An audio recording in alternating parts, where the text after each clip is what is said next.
चलिए आज हम लोग फिर से अपना क्लास 11 का जो फर्स्ट चैप्टर है हम लोग मोल कंसेप्ट, वहाँ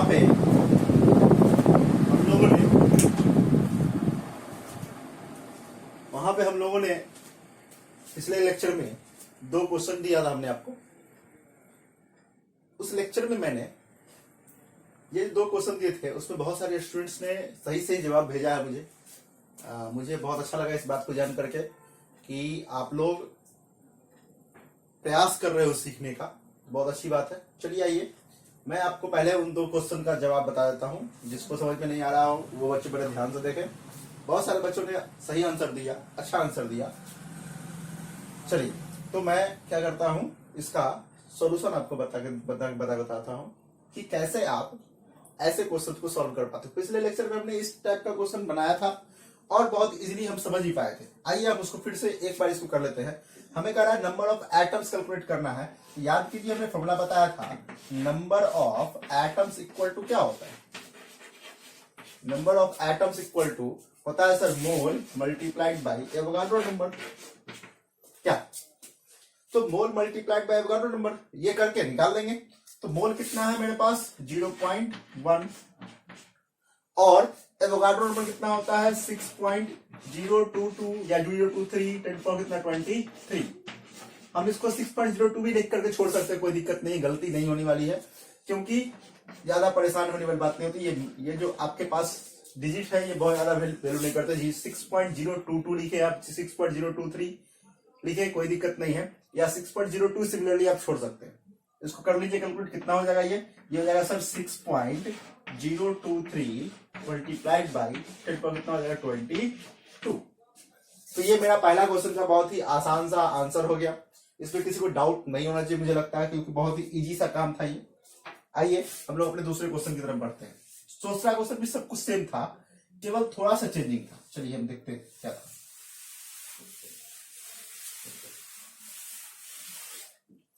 सेकंड क्वेश्चन जो कर रहा था वो कर रहा था calculate the number of atoms in 10 moles of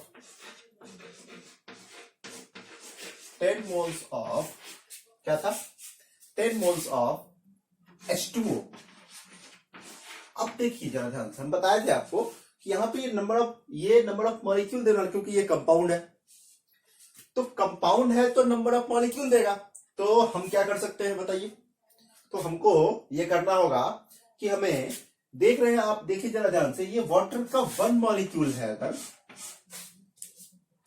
मैं पहले इसको इलेबोरेट करके थोड़ा एक्सप्लेनेशन के साथ बनाता हूं, फिर इसको शॉर्ट में बना सकते हैं हम लोग बहुत इजी। देखिए तो हमें निकालना है नंबर ऑफ मॉलिक्यूल देगा, क्योंकि हमें सबसे पहले यही सोचना है। ये देगा नंबर ऑफ मॉलिक्यूल, कितना होगा नंबर ऑफ मॉलिक्यूल? तो ये तो सर हो जाएगा मोल मल्टीप्लाइड बाई एवोगाड्रो नंबर। कोई दिक्कत क्या? अच्छा, तो ये मॉलिक्यूल देगा। अब हमसे क्वेश्चन में मॉलिक्यूल तो नहीं पूछ रहा, हमसे पूछ रहा नंबर ऑफ एटम्स। तो आप जरा देखिए यहाँ पे एक मॉलिक्यूल में कितने एटम्स है सर? हाइड्रोजन के 2 एटम, ऑक्सीजन कितना एटम? 3 atom, 1 atom. तो टोटल कितना हो गया? 3 एटम्स। तो 1 molecule of water contains 3 atoms. नहीं, टोटल कितने एटम्स है? 3 एटम्स है। 2 एटम्स हाइड्रोजन के, 1 एटम किसके हैं? ऑक्सीजन के। तो इसलिए हम यहां पर कर सकते हैं बहुत ही छोटा सा काम, बहुत ही इजी सा काम कर सकते हैं कि सर यहां से हम, अगर हमको नंबर ऑफ एटम्स कैलकुलेट करना हो तो क्या करना पड़ेगा? तो ये हो गया sir mole multiplied by Avogadro number. ये तो नंबर ऑफ मॉलिक्यूल दे दिया, और 1 मॉलिक्यूल में कितने एटम्स है? 3 एटम्स है। उसको हम लोग कहते हैं एटोमिसिटी। 3 हो 5 हो, नंबर ऑफ एटम्स को क्या कहते हैं? एटोमिसिटी। तो आप यहां पे एटोमिसिटी से मल्टीप्लाई कर दीजिए और आपका आंसर बन गया, मोल हो गया 10, ये हो गया 6.02 10⁻23। ठीक है, और एटोमिसिटी कितना हो गया? 3 एटम्स है यहां पे। तो इसलिए कितना हो गया? ये हो गया 18.04, यहां पे है तो 18 पॉइंट कितना हो गया? 069। 18.069 इंटू 10 को कितना हो गया? 24। ये मेरा आंसर हो। तो ये बहुत ही आसान सा काम होता है बाबू, इसका बहुत ही इजीली कर सकते हो, कोई दिक्कत नहीं होना चाहिए हमें लगता है। आप इसे कीजिए और फिर हम लोग इस चैप्टर को अब आगे लेके चलते हैं। ये 2 क्वेश्चन हमने दिया था आपको, इस दोनों क्वेश्चन का हमने आपको सोल्यूशन बताया, फिर हम आगे की बात करते हैं, ठीक है।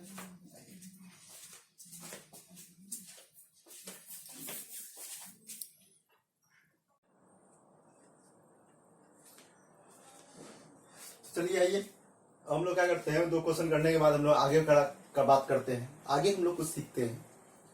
देखिए अभी आपने जो 2 क्वेश्चन बनाया ना, उससे आप बहुत कुछ सीखने को मिला आपको। दूसरा क्वेश्चन जो बना उससे आप बहुत कुछ सीख सकते हो। कैसे? देखो, आपको जैसे मैं फिर से एक क्वेश्चन लिख कर सिखाने का प्रयास कर रहा हूं, आप जरा इस क्वेश्चन को जरा देखना ध्यान से।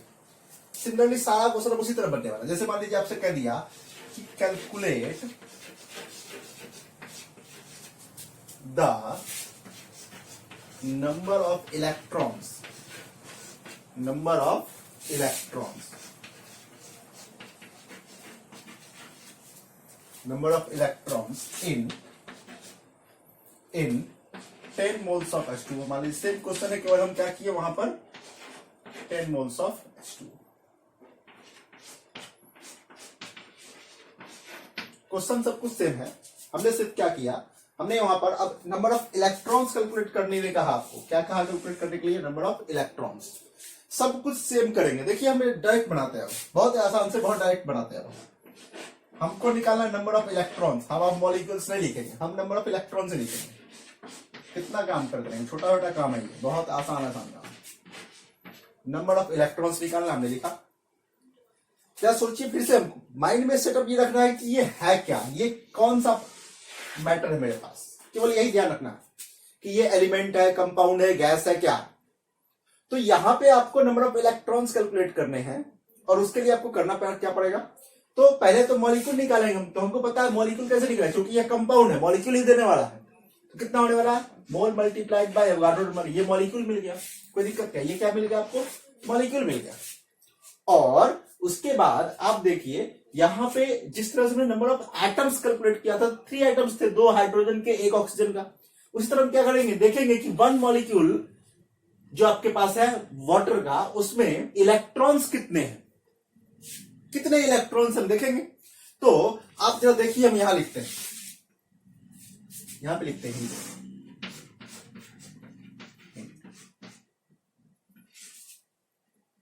1 molecule of water contains electrons equal कितना हो जाएगा। देखिए तब वाटर का देखते हैं आप, तो हाइड्रोजन के पास 1 इलेक्ट्रॉन था, 1 हाइड्रोजन एटम के पास। याद कीजिए हमने बताया था आपको number of electron, proton, neutron कैसे निकालते हैं। तो आपके पास 1 हाइड्रोजन एटम के पास 1 इलेक्ट्रॉन, तो 2 के पास हो गया 2, और ऑक्सीजन के पास कितना हो गया 8। नहीं, एटॉमिक नंबर 8 होता है, न्यूट्रल फॉर्म में इसके पास कितने इलेक्ट्रॉन होंगे, 8 इलेक्ट्रॉन, चूंकि यह कंपाउंड न्यूट्रल भी है। तो यहां पे 8 इलेक्ट्रॉन्स, यहां पे 2 इलेक्ट्रॉन्स, कितने इलेक्ट्रॉन्स टोटल, तो 2 हाइड्रोजन के, 8 ऑक्सीजन के, टोटल हो गए 10 इलेक्ट्रॉन्स।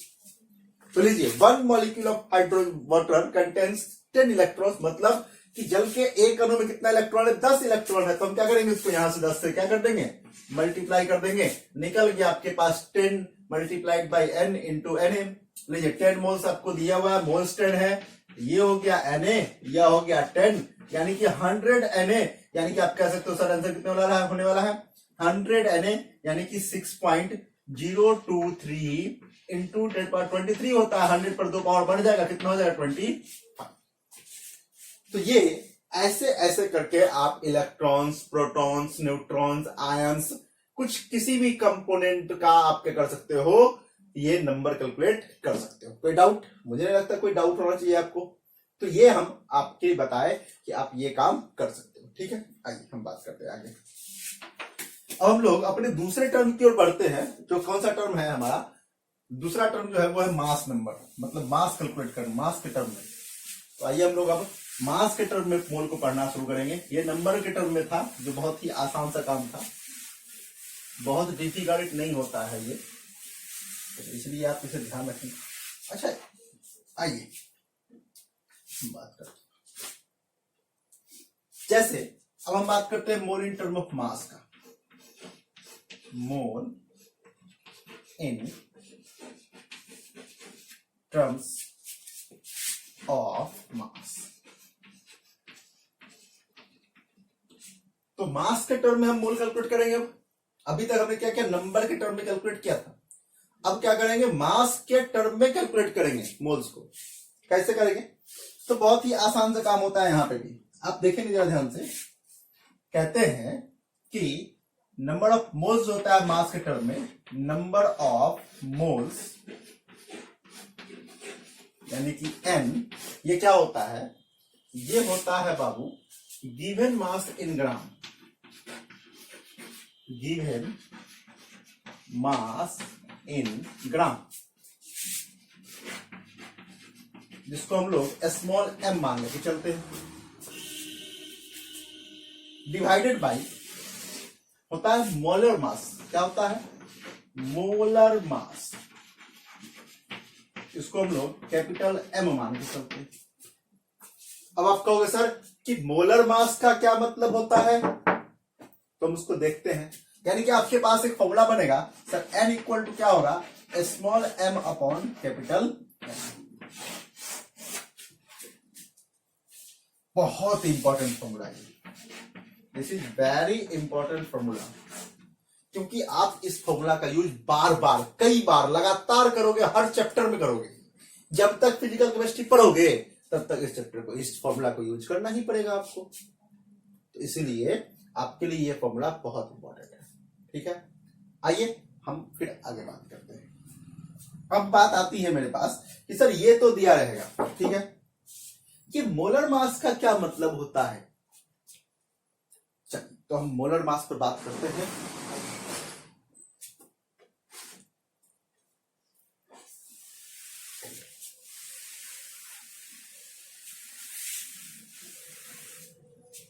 देखेंगे जरा गौर से, मोलर मास का क्या मतलब है। मोलर मास यानी कि कैपिटल M की हम लोग बात करने जा रहे हैं। तो कहते हैं मास ऑफ 1 मोल सबस्टांस, क्या, मास ऑफ 1 मोल सबस्टांस, मतलब 1 मोल पदार्थ का जो द्रव्यमान होगा उसी को हम लोग क्या कहेंगे, उसका मोलर द्रव्यमान कहेंगे। ठीक है, क्या बोले, 1 मोल सबस्टांस यानी कि 6.022 इंटू 10⁻23, चाहे वो पार्टिकल्स, कोई भी पार्टिकल्स हो, उसका जो मास होगा उसी को हम क्या कहेंगे, उसका मोलर मास कहेंगे। तो आप कह सकते हो मास ऑफ 1 मोल सबस्टांस, क्या कह सकते हो, mass of 1 mole substance, mass of 1 mole substance, substance is known as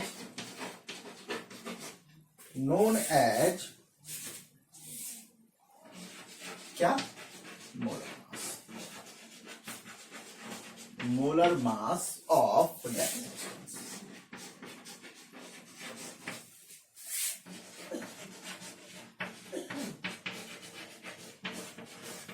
ठीक है, तो ये आप ध्यान रखेंगे, 1 मोल सबस्टांस का जो मास होगा उसी को आप क्या कहते हो, उसका मोलर मास कहते हो।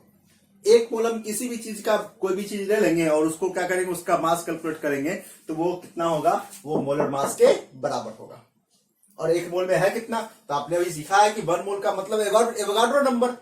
तो एवोगाड्रो नंबर के समान, एवोगाड्रो संख्या के समान कोई वस्तु ले लीजिए और उसको माप लीजिए कि उसका वेट कितना है। वो जो वेट मिलेगा आपको, वो जो मास मिलेगा आपको, वही मास क्या होगा, आपका मोलर मास होगा। ठीक है, आइए, तो हमने मोलर मास के बारे में जाना। अब सर ये होता क्या है, एक्चुअली में हम आप लोग को डिफाइन करके बता दिए, लेकिन ये निकालते कैसे हैं, तो ये हम बहुत इजीली बात करते हैं। लेकिन इसके लिए आपको एक टर्म जानना जरूरी है। वो टर्म क्या है, वो टर्म है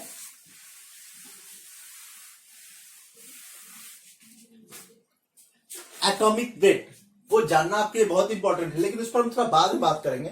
पहले हम क्वेश्चन को सॉल्व करने का प्रयास करते हैं, क्वेश्चन को सॉल्व करने के लिए तरीका सीख लेते हैं, फिर हम एटॉमिक वेट पर पढ़ेंगे। हालांकि एटॉमिक वेट बहुत इंपॉर्टेंट टॉपिक होता है बहुत इंपॉर्टेंट, उसको सीखना आपके लिए बहुत इंपॉर्टेंट है। उस पर हम बात करेंगे थोड़ी देर बाद या फिर नेक्स्ट लेक्चर में, ठीक है। आइए हम बात करते पहले मोलर मास हम निकालते कैसे हैं। ये तो हम डिफाइन कर लिए मोलर मास को, अब निकालेंगे कैसे, उसका वैल्यू कितना हम लेंगे, तो ये ध्यान रखेंगे आप। इन जनरल वर्ड आप ध्यान रखो, हालांकि ये कहना बहुत 100% करेक्ट नहीं होता है, but for question solving, question को सॉल्व करने के लिए ये 100% करेक्ट है, कोई दिक्कत नहीं होती, ठीक है। तो इन जनरल वर्ड हम लोग क्या करते हैं कि जो मास नंबर होता है एटम का, जो आपका किसी भी एलिमेंट का मास नंबर है, उसी मास नंबर को हम लोग क्या करते हैं, उसका उस एलिमेंट का मोलर मास कंसिडर करके चलते हैं। जैसे आपसे पूछा जाए कि सर हाइड्रोजन का मोलर मास कितना होता है, आप कितना कहोगे, 1। मैं इसका आपको रीजन ही बताऊंगा कि ऐसा हम क्यों कहते हैं, वो हम जब एटॉमिक वेट पढ़ना निकालना सीखेंगे तो समझ में आएगा। बट इन जनरल वर्ड हम कह देते हैं हाइड्रोजन का मोलर मास कितना होगा, 1, बट एक्चुअली में 1 होता नहीं है, होता कितना है, 1.008 एक्चुअली भी ये होता है। लेकिन हम फिर भी बात कर लेते हैं, एक्चुअली क्या कर लेते हैं, उसको 1 कंसिडर कर लेते हैं। क्वेश्चन को सॉल्व करने, चाहे आप किसी भी लेवल पे चले जाओ, आईआईटी, नीट, यूपीएससी, किसी लेवल पे जाने वाले अगर आप हो और वहां पे आपको मोलर मास लिखना होगा, तो आप इन जनरल क्या लिखोगे, वही लिखोगे, और कहीं कोई गलती होने वाली संभावना नहीं है, कहीं कोई मिस्टेक नहीं हो, कहीं कोई गलत नहीं होगा। लेकिन कॉन्सेप्ट की बात करते हैं तो molar mass is quite different from mass number, ठीक है। तो ये आप ध्यान रखना। तो हम यहां पर जैसे क्वेश्चन से हम इसको लेके चलते हैं, जैसे हमको दिया जाए कैलकुलेट करने के क्वेश्चन देखते हैं, कहा कि how many moles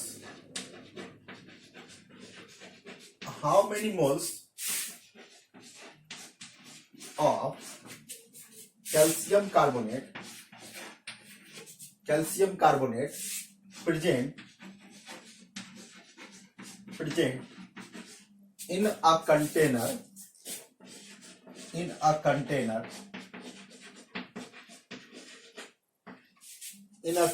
if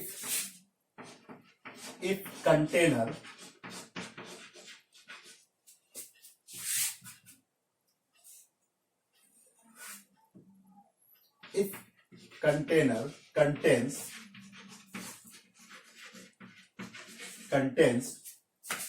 500 gram of CaCO3,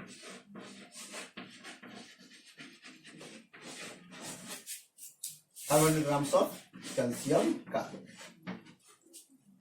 ऐसा आपके पास एक क्वेश्चन आपको दे दिया। अब इसको हमें सॉल्व करना है, कैसे सॉल्व करेंगे, तो बहुत ही इजीली हम इससे सॉल्व कर सकते हैं। देखिए जरा क्या ध्यान से कैसे सॉल्व कर सकते हैं। हमें क्या किया, मास, गिवन मास तुमको दे दिया, मोल्स कैलकुलेट करना है, तो अभी हमने फॉर्मूला लिखा, मोल्स इक्वल टू क्या होगा sir, mass upon molar mass. तो मास तो मुझे पता है कि सर मास कितना होने वाला, 500। मोलर मास कैसे निकालेंगे, तो यहां देखिए मोलर मास कैपिटल एम लिखना है हमें, किसका, CaCO3 का। तो हम क्या करेंगे, हम ईच एंड एवरी कंपोनेंट का, जितने भी यहां पे एलिमेंट है, चाहे वो कैल्शियम हो, कार्बन हो, ऑक्सीजन हो, सबका क्या करेंगे, मास नंबर लिख लेंगे, टोटल मास नंबर लिख लेंगे और उसको ऐड कर देंगे। तो the sum of total mass number of each and every element is almost equal to its molar mass. तो आप कह सकते हो कि जो मास नंबर होगा, चाहे वो कैल्शियम का हो, कार्बन का हो, ऑक्सीजन का, तीनों ऑक्सीजन एटम का हो, सबका आप मास नंबर लिख करके जोड़ लो और वही क्या होगा, इसका मोलर मास देगा। और ध्यान रखना, ये जो आप मोलर मास निकालोगे क्वेश्चन को सॉल्व करने में, ये कभी भी गलत नहीं होगा, ठीक है। कॉन्सेप्चुअल थोड़ा सा डिफरेंट है वो, बट क्वेश्चन सॉल्व करने में कहीं कोई दिक्कत नहीं है, आराम से आप इसको सॉल्व करोगे आईआईटी लेवल तक, एकदम बेहिचक, ठीक है। तो आइए हम बात करते हैं, कितना हो जाएगा सर, कैल्शियम का हो गया 40 मास नंबर, कार्बन का कितना हो गया 12, और ऑक्सीजन का एक का होता है 16, यहां पे 3 है, तो 16 मल्टीप्लाइड बाय 3 यानी कि 48, टोटल कितना हो गया 100। तो यहां से आपको मोलर मास मिल गया और आपको गिवन मास दिया हुआ है। आंसर कितना हो गया सर, 500 अपॉन 100 कितना हो गया, ये 5 मोल आपका आंसर हो गया। तो ये आपके पास 5 मोल आपका आंसर हो गया, कोई दिक्कत क्या। अच्छा, अब आपसे पूछा जाए कि सर इस मोल का यूनिट क्या होने वाला है, तो देखिए, तो मास अपॉन मास, यानी कि मोल यूनिट प्लेस है। और अभी आपको हम पहला क्लास बताए थे, याद कीजिए, तो बताए थे कि ये खुद एक यूनिट है। हमने आपको लिखा था the physical unit of chemistry is mole. नहीं, जो केमिस्ट्री का फिजिकल यूनिट है, भौतिक इकाई है, केमिस्ट्री की रसायन शास्त्र की जो भौतिक इकाई है वो क्या होती है? मोल। तो मोल खुद ब खुद एक इकाई है और यह अपने आप में क्या होता है? यह अपने आप में एक यूनिट का काम करता है। और यह मास बाय मास से आप समझ रहे होंगे कि इसका कोई यूनिट नहीं रहने वाला, कि ये खुद ब खुद क्या है? एक यूनिट है। तो आप इससे ध्यान रखेंगे। आइए तो हम उस पॉइंट को जरा लिख देते हैं आपके लिए कि मोल जो होता है, it is actually a unit but it is unitless. यह क्या है? खुद एक यूनिट है, सेल्फ में यह एक अपने आप में एक इकाई है यह पूरी केमिस्ट्री की। तो इसलिए आप उस चीज को ध्यान रखोगे।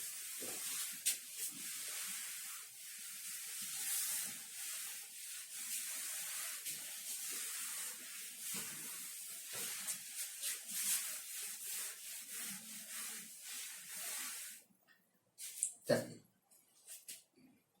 अब हम आगे बढ़ते हुए थोड़ा सा और बात करते हैं आगे। अभी हम एक पॉइंट जो लिखे थे उसको लिख लेते हैं। जो मैंने बोला, क्या बोला? Mole is unitless. मोल क्या है? यूनिटलेस है, इसकी कोई इकाई नहीं होगी। और दूसरा पॉइंट क्या रखना बताए हैं पहला क्लास में, फिर से मैं लिख रहा हूं, क्या कहते हैं? तो हमने बताया था पहले क्लास में ही, mole is the physical unit of chemistry. यह क्या है? भौतिक इकाई है, फिजिकल यूनिट ऑफ केमिस्ट्री।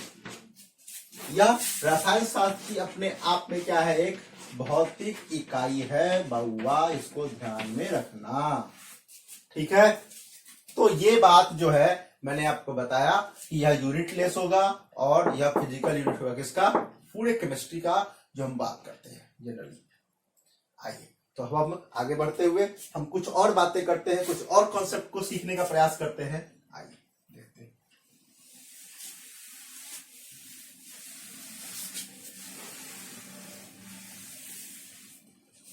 चलिए अब मैं आपसे एक बात करता हूं, फिर एक क्वेश्चन से सीखने का प्रयास करते हैं हम लोग। क्वेश्चन जैसे फिर देखिए, कह रहा है calculate the total number of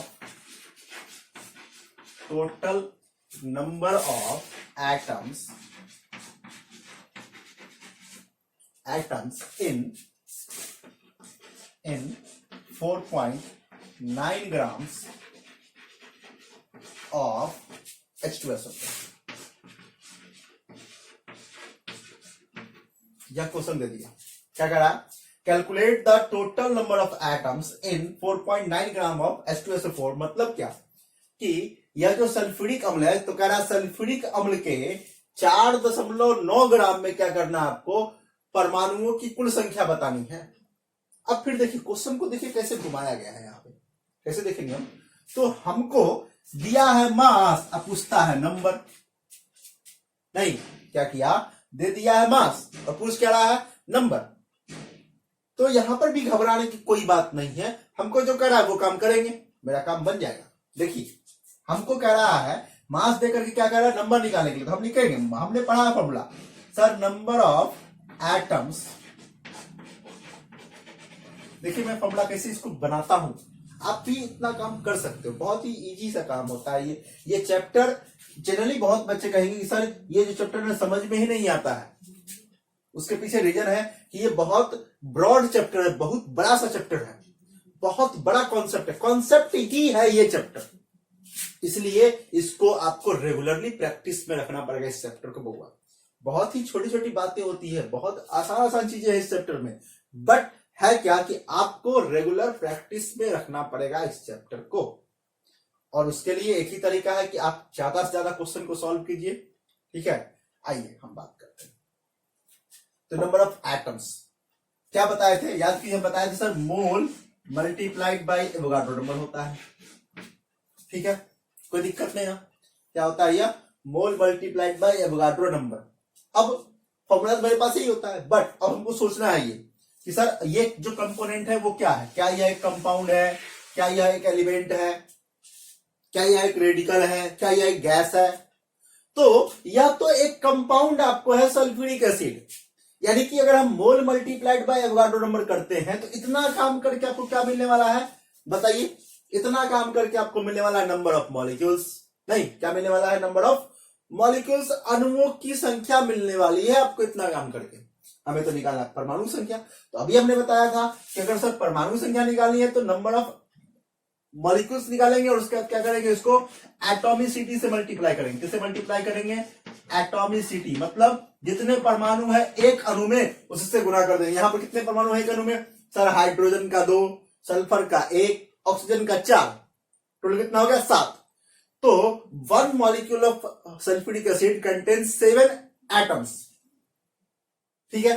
तो यहां पे 7 एटम्स है 1 मॉलिक्यूल में, तो हमने लिख दिया यहां पे ये number of molecules multiplied by atomicity. अब हमको मोल तो दिया नहीं है, हमको क्या दिया है, मास। अभी हमने जस्ट पढ़ा कि sir mass upon molar mass करेंगे तो क्या मिल जाएगा, हमें मोल मिल जाएगा। तो लीजिए काम तो बन गया, मोल नहीं पता था, हमने मोल यहां लिख लिया, mass upon molar mass multiplied by Avogadro number multiplied by 7।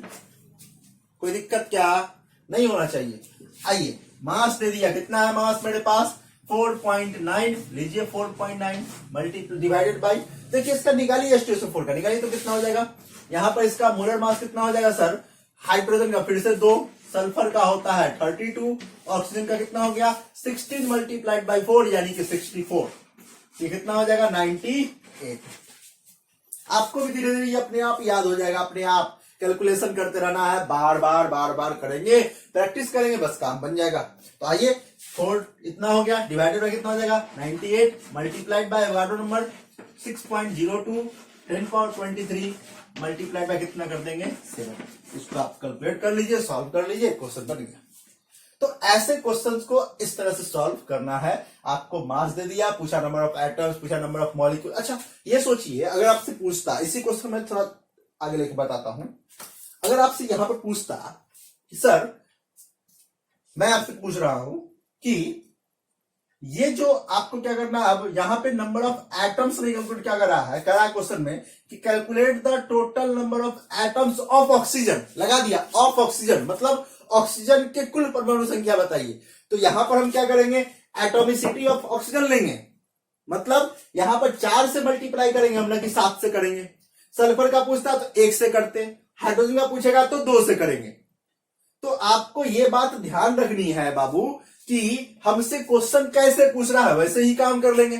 बस कॉन्सेप्ट ध्यान रखना है ये कि ये जो हमको मिलने वाला मोल मल्टीप्लाई बाय एवोगाड्रो नंबर, ये क्या देने वाला है, ये क्या एटम्स देगा, क्या मॉलिक्यूल्स देगा, या फिर रेडिकल आयंस देगा।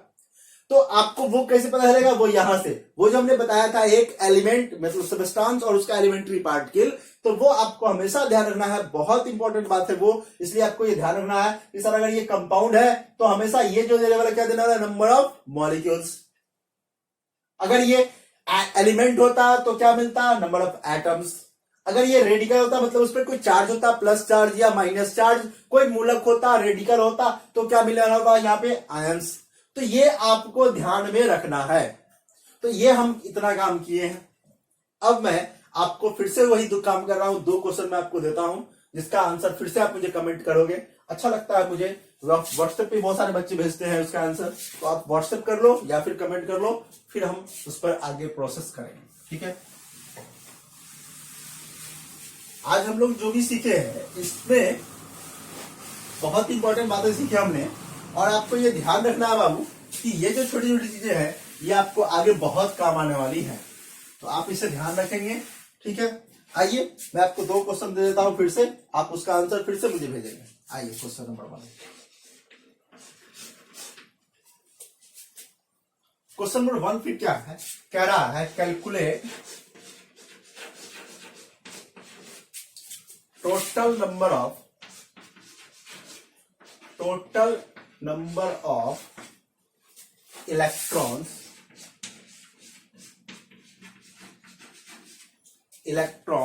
present in present in 18 grams of H2। एक क्वेश्चन ये होगी, और दूसरा जो क्वेश्चन है वो ये है, कह रहा है क्वेश्चन में calculate total number of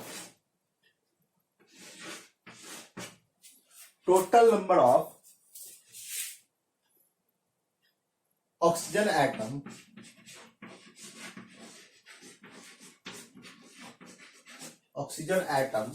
in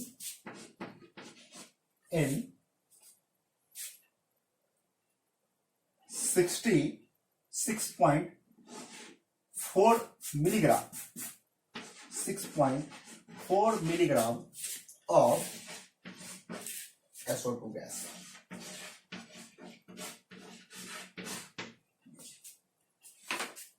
ये आपके पास दे दिया है, ये दो क्वेश्चन हमने आपको दिया, मैंने आपको दिया। आप इस दोनों क्वेश्चन का आंसर फिर से मुझे